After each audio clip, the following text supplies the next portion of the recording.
Shalom rekan-rekan seiman seperjuangan sedunia di mana kalian berada, baik di kutub utara, kutub selatan, benua Amerika, Eropa, Asia, Australia, Afrika. Shalom Washington, Yerusalem. Sebelum kita bahas firman Tuhan, mari kita muji Tuhan.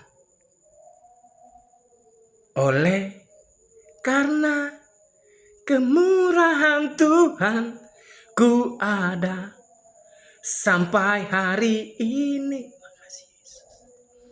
Oleh karena kebaikan Yesus, janjinya terjadi bagiku. Makasih. Aku percaya berkat-Mu atasku melimpah, kebajikan, kemurahan selalu mengikutiku. Ku puji, ku sembah Kau Tuhan. Ku sembah Kau Tuhan, ku mengangkat tanganku selamanya. Kau ajaib bagiku. Sebut Yesus. Ku sembah Kau Yesus, ku mengangkat wajahku selamanya. Kau hebat bagiku. Angkat tangannya. Haleluya, haleluya, haleluya. I love you Jesus. Haleluya. Oke teman-teman, sekarang kita masuk ke firman Tuhan di kitab suci, di mana ditulis Galatia 3 ayat 26 sampai 28. Nah, ini kita bahas ya. Sebab kamu semua adalah anak-anak Allah. Saya, Jimin, dan semua yang percaya Tuhan Yesus, takut dosa dan taat perintah Tuhan adalah anak Allah. Karena iman di dalam Tuhan Yesus. Ingat, bukti iman di dalam Tuhan Yesus bukan haleluya, haleluya, tapi udah jadi rahasia umum. Di gereja pun sudah ada maksiat, LGBT segala macam ya kan. Iman dalam Tuhan Yesus artinya apa? Menolak kejahatan dan berusaha keras melawan kedagingan. Ayat 27. Karena kamu semua yang dibaptis di dalam Kristus telah mengenakan Yesus. Amin. Bukti dia mengenakan Yesus apa? Apakah pakai salib dari berderet Kristus? Bukan. Apakah pakai salib dari titanium? Bukan. Apa mengenai Kristus? Contoh firman Tuhan yang berkata, yang manakah persembahan yang hebat? Apakah orang kaya yang ngasih 100.000 atau janda miskin yang ngasih dari kekurangannya? Dari kekurangannya. Artinya apa? Dia memberi total. Mati-matikan sekalian. Jangan takut demi Kristus. Itulah yang namanya kamu semua yang dibaptis dalam Kristus telah mengenakan Kristus. Jangan takut. Cari duit. Tapi ketika dia menempelkan pistol, sangkal Yesus mati. I love you Jesus. Amin. Ayat 28-nya. Nah, ini yang suka dipakai aliran sesat seakan-akan masalah seks itu kan. Dalam hal ini tidak ada orang Yahudi atau orang Yunani, tidak ada hamba atau orang merdeka, tidak ada laki-laki atau perempuan. Ingat, ini mereka bilang bicara seks ini. Tidak ada hamba, tidak ada laki-laki atau perempuan, karena kamu semua ada satu dalam Kristus Yesus. Kalau sudah ini hey, mana pendeta-pendeta cabul sesat yang suka ngomong di gereja baik di GB apapun dimanapun, terbuka dapat ini ya, saya jelasin ya. Dalam hal ini tidak ada orang Yahudi atau orang Yunani. Artinya tidak ada agama, tidak ada suku, satu tubuh, yaitu tubuh Kristus. Tidak ada hamba atau orang mereka, satu kewarganegaraan kerajaan Allah. Tidak ada laki-laki atau perempuan. Artinya satu manusia, tubuh kemuliaan. Karena kamu semua adalah satu dalam Kristus. Nah, inti dari tidak ada Yahudi atau Yunani, tidak ada hamba orang mereka atau hamba, tidak ada laki-laki, satu tubuh kemuliaan yang diurapi Tuhan Yesus. Ya ini. Hei pendeta-pendeta cabul yang suka ngomong terbuka, dapat di gereja. Kamu nganalisnya terbalik. Kalau mau menganalisis masalah seks, libido, biologis, buka kitab Kama Sutra. Masa nggak tahu Kama Sutra? Bohong kamu nih. Ya, jangan dibalik-balik. Masa bicara Alkitab analisisnya berdasarkan biologis. Itu kan jangan sembung mak golok, nggak nyambung goblok.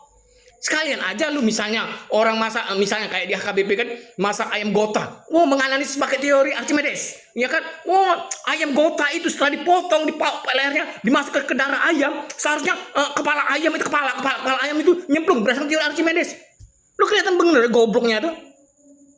Lu pikir hebat, berdasarkan teori Archimedes. Ini saya lihat fenomena yang goblok-goblok. Berdasarkan teori Archimedes, kepala ayam yang dicemplungkan ke darah ayam yang dimasak di atas kompor gas Rinnai itu. Wah, misal kan menggelung-gelung itu karena teori goblok lu. Sama. Masa bahas Alkitab berdasar tinjauannya biologis. Nanti Kama Sutra, kalau maaf cakap tuh berhubungan badan dari belakang, itu gaya Yesus berdoa di bukit Golgota gitu. Tolol lu. Nanti gaya berhubungan intim ngesek ditinjau pakai Alkitab, sedangkan Alkitab ditinjau Kama Sutra. Memang sesat lo itu. Jadi teman-teman kesiman seperti dunia, apa yang ingin ditunjukkan dari tingkah mereka? Kalau kita tinjau dari Alkitab kan, berarti benar. Iblis membawa Tuhan Yesus ke atas bait Allah, ya kan? Berarti Tuhan Yesus benar-benar Tuhan. Artinya Armageddon. Sudah ada tandanya. Antikristus menganggap di depan salib, terbuka, dapat. Ya kan? Ya logikanya aja ya bapak-bapak aparat, baik aparat Indonesia maupun luar negeri.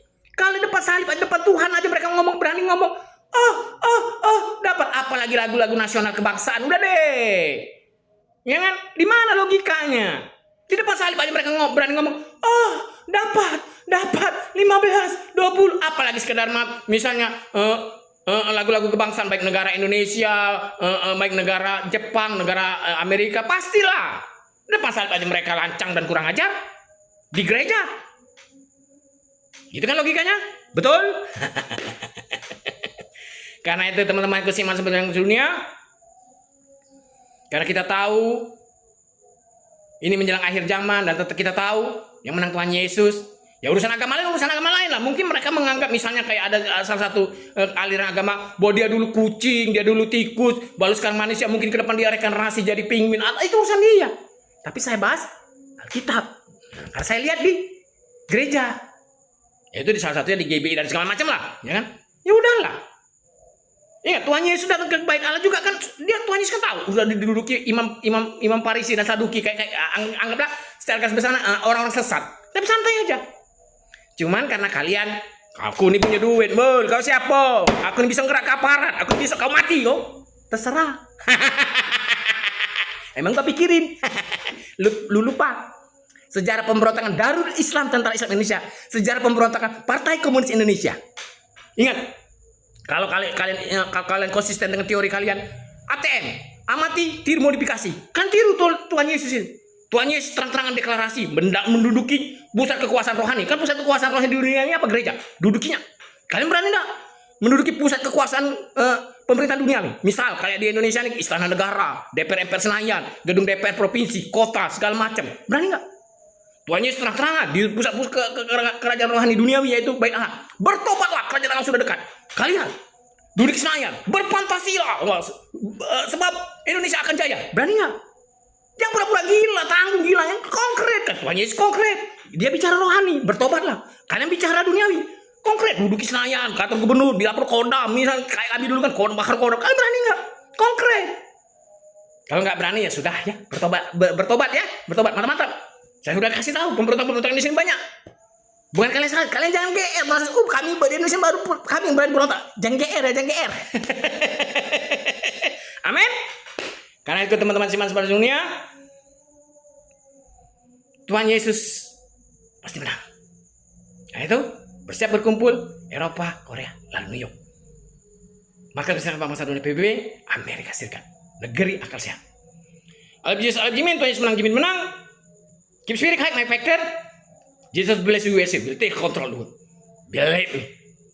Semangat, I love you all.